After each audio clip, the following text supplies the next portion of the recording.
Shemuel Aleph, Perek, Yud Zayin. We're talking about the fight between David and Goliath. So David tells Shaul, I don't need your armor. Don't give me your weapons. I'm going to go to him like this with my regular clothes.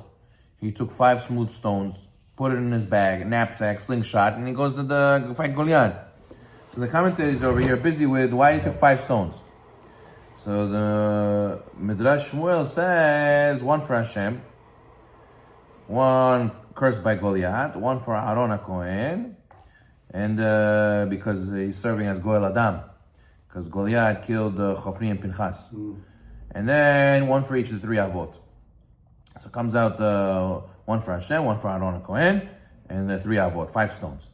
And he said, why do you need stones? Why didn't he take any other weapons? Because David says, Chayav Skila. Why? Because we have in the Torah, the person who curses Hashem, the blasphemer, he gets Skila. So he says he deserves Skila, I have to give him with a stone. And each of these stones were also used in the past for Brit Milah.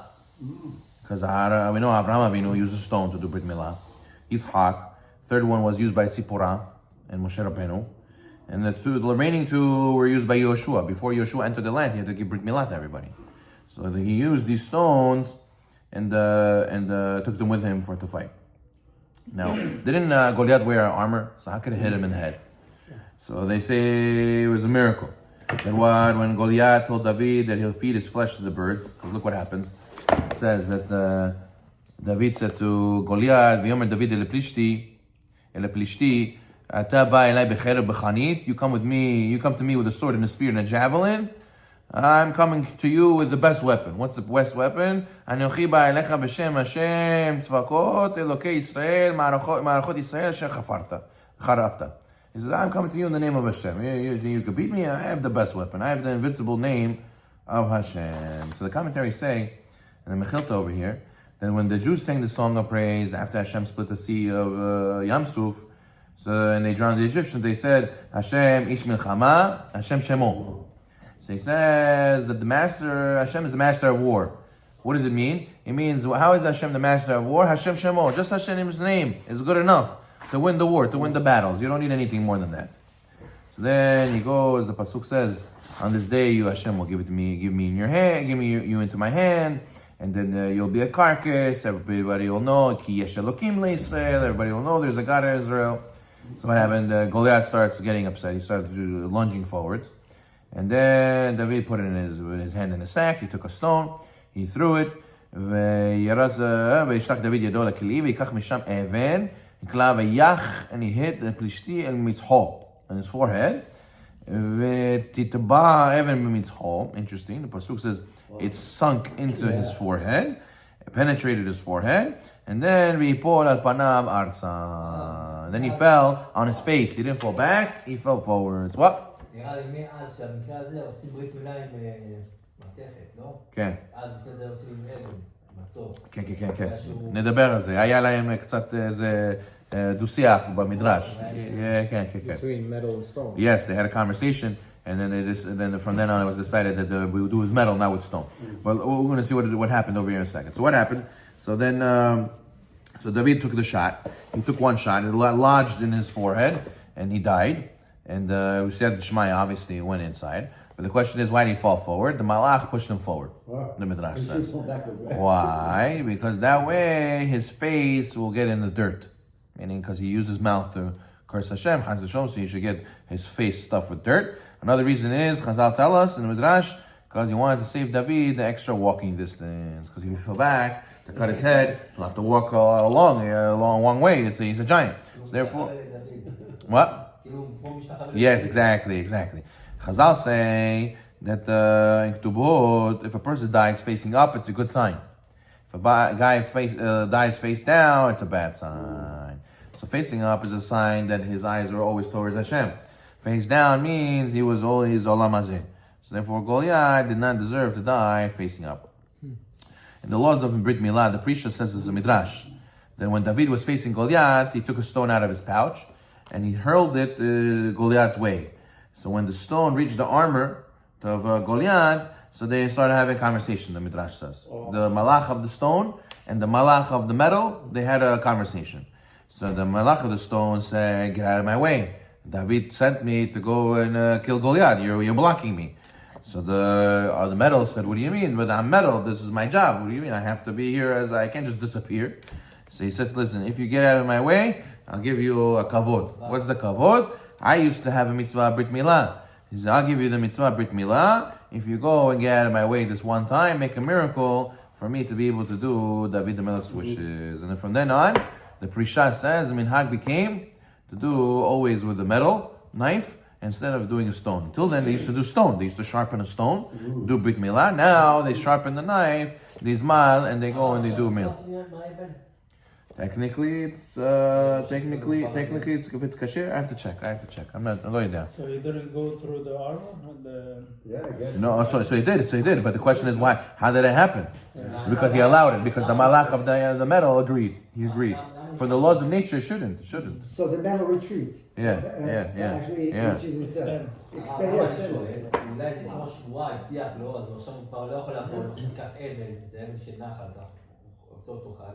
No. עכשיו אתה אומר, מישהו אומר, אני רוצה לשים האבל, לעשות מופע. Right. שאם זה מותר או לא. אני צריך לבדוק, I'm not sure. Okay, fine. That's it. So that finished that he beats Goliath. So what happens? He goes, he takes Goliath's sword, because he didn't have any sword. So he takes Goliath's sword and he cuts his head off with it. Wow. So he took a huge sword. He took a huge sword from Goliath. Okay, now, why the forehead? Why did it go on the forehead? So the Chazal tell us like this. There was 8 garments worn by a Kohen Gadol, right? According to some, where's the tzitz? Tzitz on the forehead. But then according to some, what's the tzitz going to mechaper? The tzitz, the sin of blasphemy, of cursing Hashem, Chas v'shalom. So therefore, that's why he got hit in the forehead, because it's for the sin of this that he used to always curse Hashem, Chas v'shalom. The pasuk says the stone went to b'mitzhah. By the tzitz, it also says that he has to wear the tzitz b'mitzhah. They shouldn't forget the Shem Hashem is on him all the time. So now what happens? Look at this. Always drama over here. And then they got excited. He goes and he brings the head of the Goliath, and everybody says, wow, he beat him. We're going to win the war. And the children of Israel came back. Vayishosu et mahaneim. They plundered their camp. And they beat them basically. And now look at this. Vayicharot Shaul David Yotze Likrot El Bishti Amar El Avner Sar Tzava Ben Mi Ze Anar Avner. So Shaul asks Avner, who's the son of who is this kid? I see he has last Yad Dishmaya. Maybe he's going to be a king. Which tribe is he from? So Avner says, I don't know. I swear on the king's life, I don't know. So then he was David returned from killing the Plishti. Avner took him, brought him from Shaul, and Shaul asked David straight. He says, who are you? He says, Yomer David ben Avdecha Yishai bet Lachmi. He says, I'm the son of the servant of Yishai the bet Lachmi. Over here, the king asked, instructed him, you ask whose son this youth is. So the Gemara over here says, in Yevamot, Shaul asked Avner, I want to know who is his family. And one time he calls him a youth, and later he calls him a nar. Why the change? At first, Shaul only wanted to know if David comes from Peretz, comes from Yehuda, because Yehuda is going to be king. But Doeg raised a more serious concern. Doeg said, no, David is from Ruth. And from Ruth, there are not a lot of married converts. So he's pasul. Don't pay attention to that. So Avner thought, what do you mean? I thought the halacha is only Moavi, velo Moaviyah. You're allowed to marry a Moabite woman. Only Moavi man you can't. So therefore, since he wasn't able to prove that halakha, so Shaul said to him, listen, this halakha has become hidden from you. Go ask in the study hall. Avner did so, and the Torah scholars confirmed that he's correct. But Doeg, you see, Doeg already starts putting a little bit of his input. He's saying, no, I think he's pasul. Don't worry about him. He can never become king because he's pasul. He's from a person you're not supposed to marry. So therefore, there's an opinion in the Gemara that if you marry someone who's a lotase, doesn't have to be a mamzer. Even if you marry someone who's a lotase, it's already mamzer also. So meaning he says they're all psulim because they married someone they're not supposed to. So, but we see that Doeg is going to start making problems later also. Okay, let's start a little bit of 18, chapter 18.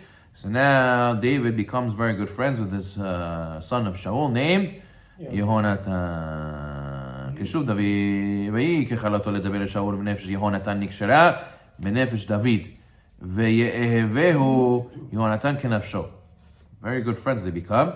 David finished speaking to Shaul. Yonathan's soul became attached to David's soul. Yonatan loved him as he loves himself. So the question is, what is this? What, all of a sudden they become best buddies. They love each other. Yonatan risks his own life to help David and not to help his own father. And we're going to see that. Why is he doing this? Because we're going to start seeing that Shaul's crumbling of his personality, it starts becoming obvious to everybody.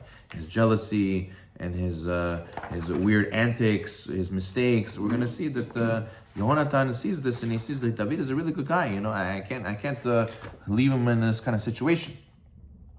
Okay, fine. So now we see that he feels his malchut and his kavod is falling because someone else is taking all the honor, and the nation saw Shaul's rage, and they didn't be able to do anything. Nobody got involved, and really the Shaul was motivated by jealousy. He was really jealousy. So really he should have asked Shemuel, like, you know, what's the story? Why is this guy so successful? But he didn't. He was going on his own power trip and his own emotions, and some explain that Yonatan's love for David is what caused Shaul to hate David also. Because he sees that Yonatan sees he's going with David and he's always helping him, he's good friends with him, and he's like, I don't understand, I'm losing everything. All the attention the Jewish people going to him. My son is giving attention to him. What's going on with me? So therefore, you see that he started blaming this on David, and he thinks all his problems are because of David. And that's happens to a lot of people in life also. They think that there's a certain person, that all my problems are from them. And therefore, all his anger from all his events in his life, he throws on this one person. And really that person could be, he didn't do anything to you. And even if that person did something to you, you forget that it's coming from HaKadosh Baruch Hu. And that's why the commentaries say his mistake was he should have went to Shemuel. He should have said to Shemuel, why is this happening to me? What's going on? And he would have been accepting it because the suffering would have had meaning. But he thought there was suffering without meaning. He thought that David was doing unjust to him. And therefore that begins the beginning of the end. Baruch